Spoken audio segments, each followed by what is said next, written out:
you have grown too. You know what I'm saying? And you have grown with it. But I think so many times people see you sitting in that seat and strapping belts around people, and they think life has always been great for you. But growing up for you was a little different. Like, how have you used things from growing up in Connecticut to help you be truly the dude that's been the engine that's pushed the UFC to where it is? You know, I come from a single mom who worked hard and didn't have a lot of money.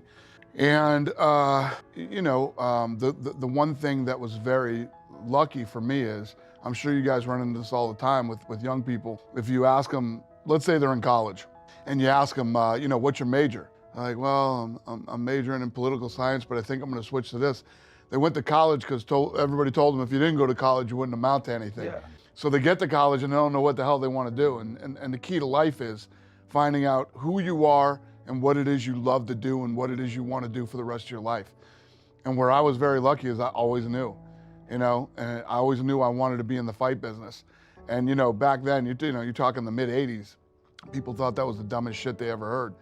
You know, that I wanted to be in the fight business. How are you gonna make money doing that? How are you gonna do, you know? And I didn't care. It was what I wanted to do and it was what I was passionate about. So I spent, you know, my whole young life working toward that, you know, from the time I was 19 years old to today. You know, I started to get involved in my own business and doing my own thing. You know what I did? I went to the bookstore and I bought books on marketing. I bought books on finance. I bought books on PR. I just read books and listened to, you know, people speak and stuff like that. That was how I learned. And it was a lot more fun than going to school.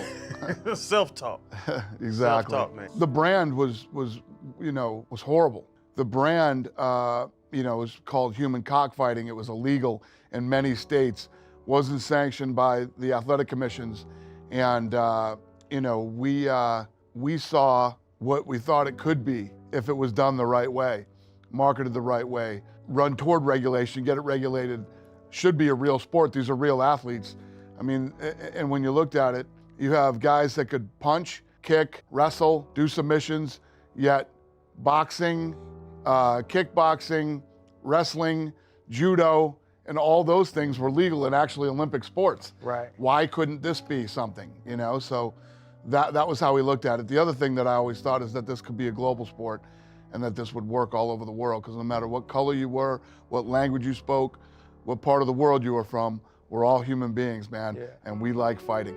What was it that made you think that this could be this big? Because it's overtaken boxing. It's the #1 combat sport, and honestly, let's not say the #1 combat sport, the #1 promotion in the world. It's one of the biggest sports leagues in the world, Yeah. too. And, you know, when we sold for $4.025 billion, which was the biggest number anything had sold for in sports. See, Freddie T, that's how you can buy a lot of them shoes. Yeah. You get that. And since then, and everybody, when we sold, everybody was talking about how Ari overpaid for it and what a stupid move, blah, blah, blah. And then the thing's just gone like this since then, too. Yeah. So we always believed that this thing could be big if we did it the right way and it was done the right way. The question is always about the timing. Is the timing right? And the reality is the timing couldn't have been better, because technology has really been our friend. And I'm older than everybody in this room, but when I grew up, and a couple of you might relate to this, we had Channel 3, Channel 5, Channel 8, and Channel 13, right? Then cable came, and you had like 30 channels on cable. Then satellite came, et cetera, et cetera, et cetera. Now there's a million channels, and including streaming. All these streaming services are starting to happen, which was something that we dreamed about years ago.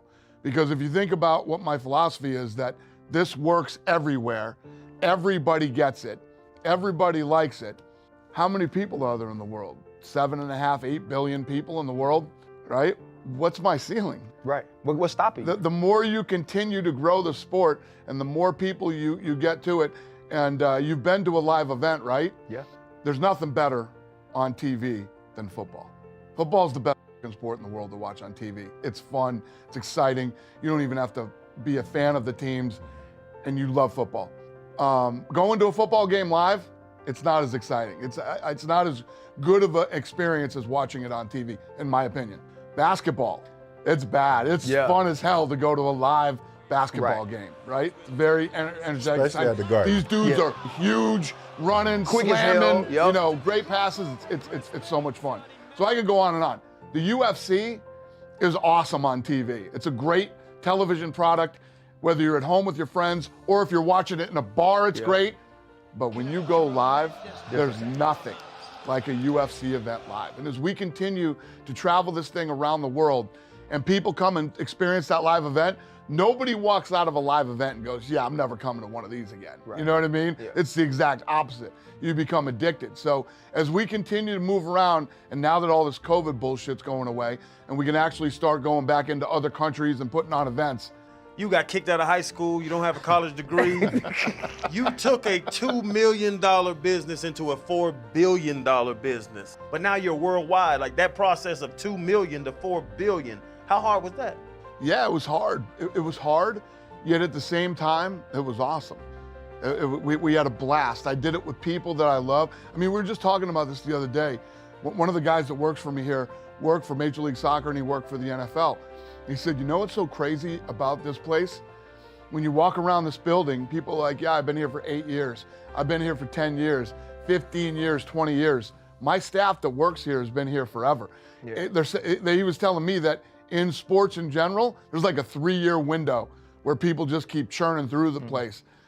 We built something special here and we all love what we do, and it's fun. We're like a big family here. And that's why when COVID hit, I was so adamant about going through COVID and not laying off any of my people, and we'd figure it out, and we all stuck together. And then when it was time to work, when I did figure it out, and I'm not saying everybody, there weren't some people that were scared and wondering what was, they all went to war with me, man. We all went out and we did it. I think since that's happened, we've become even closer, you know, here as a team, and we all love what we do. So yes, it was hard, but yet at the same time, you know, like they always say, it's really all about the journey, and we've had a really incredible journey.